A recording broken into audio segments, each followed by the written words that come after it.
Borada, friendy eye, it's really wonderful to see you today. Isn't it great to see them blue? It sure is, Miss Nick. I always love seeing my friends. Should we do a check-in and find out how we're all doing? So today's check-in is, if you were a building, what kind of building would you be? Have a think about that.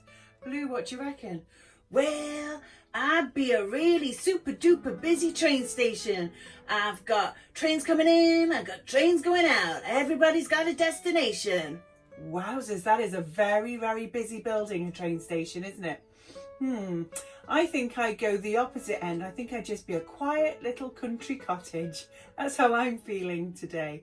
I wonder what you would choose. So today, coming up, we've got a fabulous sensory activity to give a will. We're going to be doing some mindfulness with a triangle with Violet.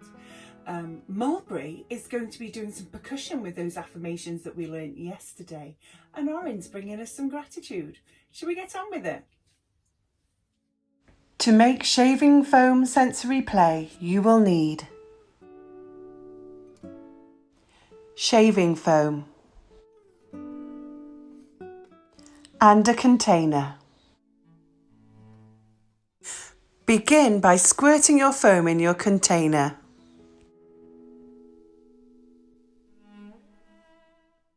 Then get your hands in there and play.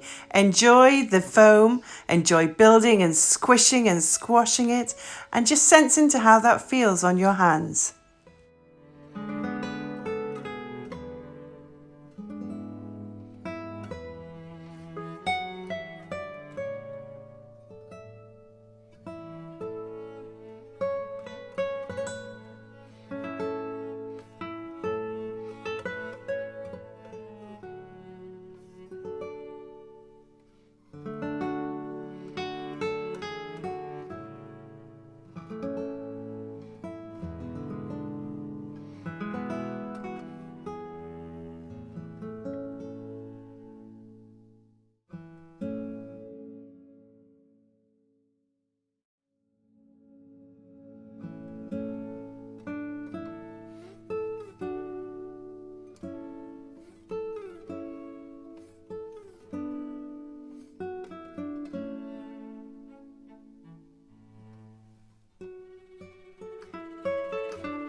Well, here's Mulberry, everyone, for some more music and melodic mantras. What are we doing today, Mulberry? All right, everyone, it's great to see you all. Right, we're going to carry on with our affirmations from yesterday, and we're going to add some rhythm using the rhythm shakers that we made a few weeks ago in the crisp jar. Remember that? Oh yeah, I remember. So our affirmations were, I am special. I am special. I am amazing. I am amazing. And I am perfect just the way I am. I am perfect just the way I am. Okay. And what are we doing? Are we singing with it? That's right, Miss Nick. What we're going to be doing is we're going to be singing the nursery rhyme tune that we did yesterday, but we're just going to be adding that shaker in it again. Shall I go first? Sounds like a plan. So here's the shaker. Do you remember we made these with the crisp tubes, didn't we? We put some rice or some lentils inside, and you can shake them, and it gives you a really nice rhythm. Are you ready, Mulberry? I am Miss Nick. Off we go. I am special. I am special. I am amazing. I am amazing. I am perfect just the way I am. I am perfect as I am. I am me. I am me. Wow. It's good stuff, isn't it? This rhythm and these affirmations. I'm really enjoying it. Is it our turn now? That's right, Miss Nick. If all the children at home can join in as well, they can click their fingers or find something to shake, make some rhythm. That'd be really great. Fantastic. So if you've got a shaker or a tambourine or something that you can use a drum, or you can click your fingers and join in. If not, just sing and sway. Okay? Are you ready then? I am special. I am special. I am amazing. I am amazing. I am perfect as I am. I am perfect as I am. I am me. I am me. Singing with Mulberry always brings me so much joy. Thank you, Mulberry. You're welcome. See you all again next time. Today's story is called The Invisible Boy. It's written by Trudy Ludwig and illustrated by Patrice Barton.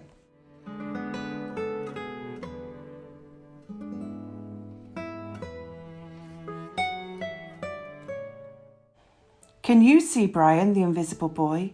Even Mrs. Carlotti has trouble noticing him in her classroom. She's too busy dealing with Nathan and Sophie.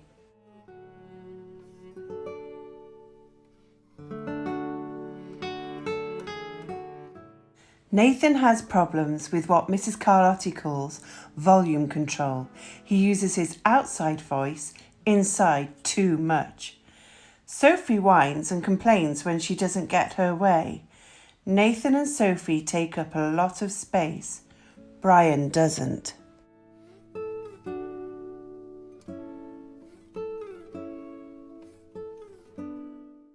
When the bell rings for recess, Mika and JT take turns choosing kids for their kickball teams.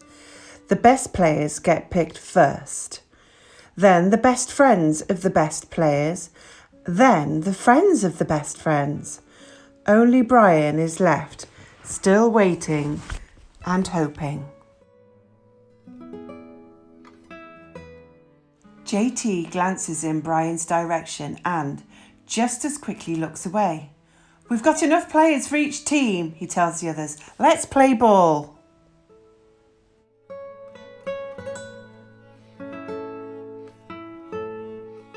In the cafeteria, Madison and her friends talk about her birthday party. The rope swing over the pool was awesome, says JT. Yes, so was the water slide, adds Fiona. That was the best pool party ever. I'm so glad you guys had fun, says Madison. Everybody did, except Brian. He wasn't invited. At choosing time, while the other kids played board games and read, Brian sits at his table doing what he loves to do best. He draws fire-breathing dragons scaling tall buildings, space aliens locked in intergalactic battles, greedy pirates digging for treasure, and superheroes with the power to make friends wherever they go.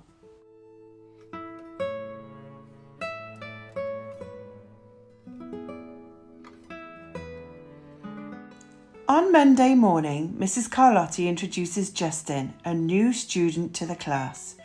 Brian smiles shyly at him. Some of the other kids sneak looks at Justin, trying to figure out if he's cool enough to be their friend. They haven't quite made up their minds yet.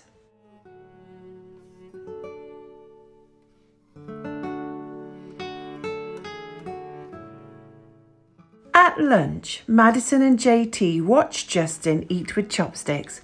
What's that? Asks Madison as she points at Justin's food. It's bulgogi. What? Bulgogi. It's Korean barbecued beef. My grandma made it for me. It's really good. Do you want some? There's no way I'd eat bulgogi. And the kids laugh, all of them. That is, except Brian. He sits there wondering which is worse, being laughed at or feeling invisible.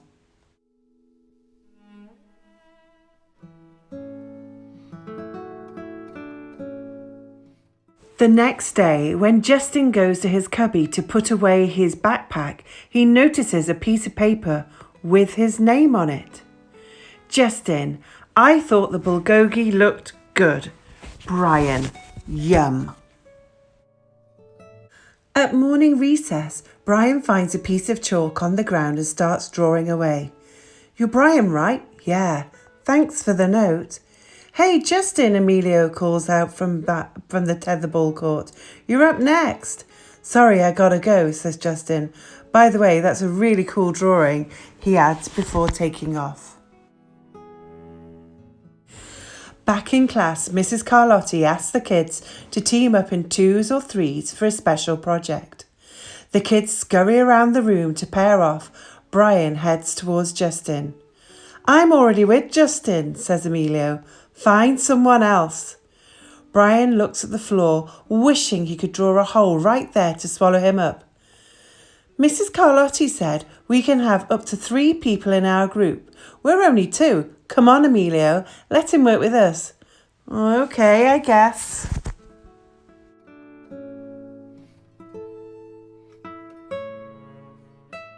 Mrs. Carlotti gives the class directions for the project. Your assignment is to work together to write a story about what you see in the photograph. Use your imaginations and have fun. Whoa, cool, says Emilio. What kind of people do you think would live in houses like that? I don't know, but I bet Brian could draw them to go with our story, says Justin. Brian smiles as he takes out his lucky pen.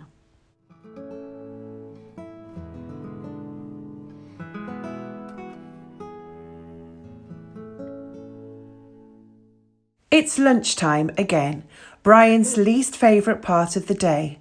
Another 20 long minutes for kids talking and laughing with everyone else but him.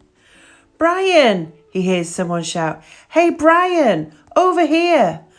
Brian turns and sees Justin waving him over. Emilio nods at Brian as he makes room for him at the table.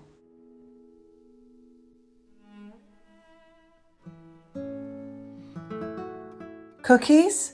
Thanks. Maybe, just maybe, Brian's not so invisible after all. Well, it's always really wonderful to see Oren in the Thrive Shed, isn't it? How are you doing, Oren? G'day, everyone. It's really wonderful to see you all. Are you ready for some positivity? We sure are. What are we doing today? Well, it's been a while since we've done our gratitude jar, so I'd like us to think about something we're really grateful for today. Oh, fantastic. Right, so what are you thinking? Well, I'm just thinking about what I was grateful for, and I love music in my life. I love rhythm, I love listening to music, I love singing to music, I hum a lot, I click my fingers, and I love dancing too. It brings me so much joy and makes me feel so good. So that's what I'm going to be grateful for today. Wowzers. I wonder what the children at home might be grateful for. Have a think about things that make you feel really, really good. Is that right, Oren? That's right. Just think of things that make you feel really happy, or things that make you feel really calm and really safe and really loved and really comforted. And just think of those things and then just choose one. And what I want you to do is write it down on your little piece of paper, fold it up and put it into your gratitude jar. Shall I get the gratitude jar out then, Oren? That's right, if you don't mind, please, Miss Nick. Well, here it is. Do you remember Oren's gratitude jar? There it is. It says gratitude around the side, and inside you can see there's already some gratitude slips of paper in there. One day in a few months' time we're going to have a look through the jar and remember all the things that we've been grateful for.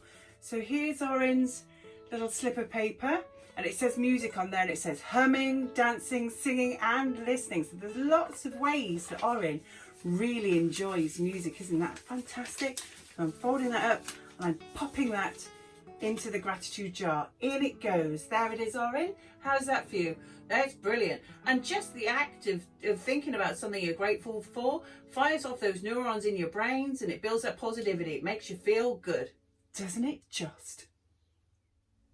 Well, Violet, I'm so pleased to see you today. I think I need a little bit of your help. I don't know what's going on, but I feel a little bit anxious. I've got a little bit of butterflies in my tummy and my heart feels like it's beating quite quickly, but I don't really know why. I think I need a bit of help with just calming down a little bit. Can you help me? Of course I can, Miss Nick. That's what I'm here for. I got a lovely breathing exercise which will really help calm your body down.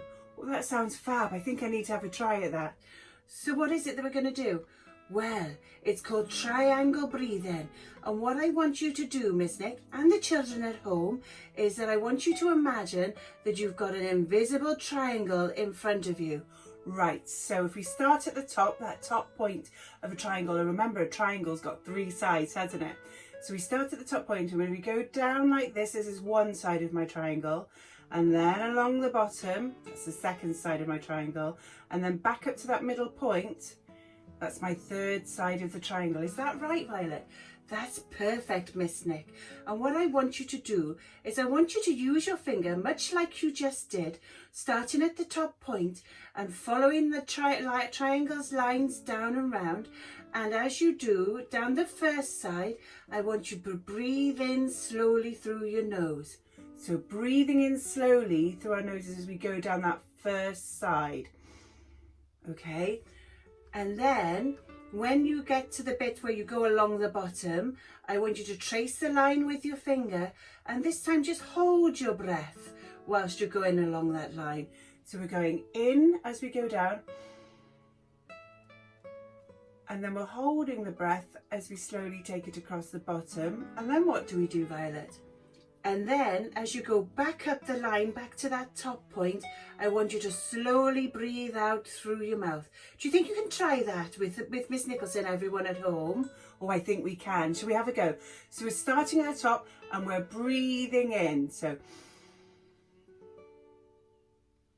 and then we're holding that breath as we go along the bottom. And then as we take it back up to the top, we're having a long, slow blowing out through our mouths. Ready?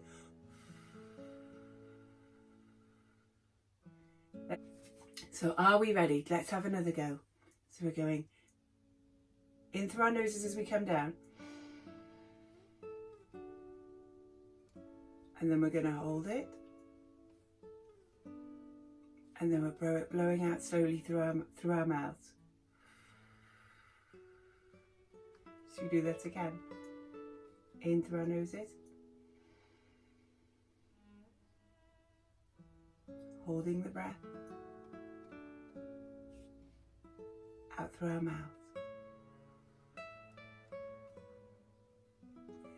In through our noses. Holding our breath. Out through our mouths.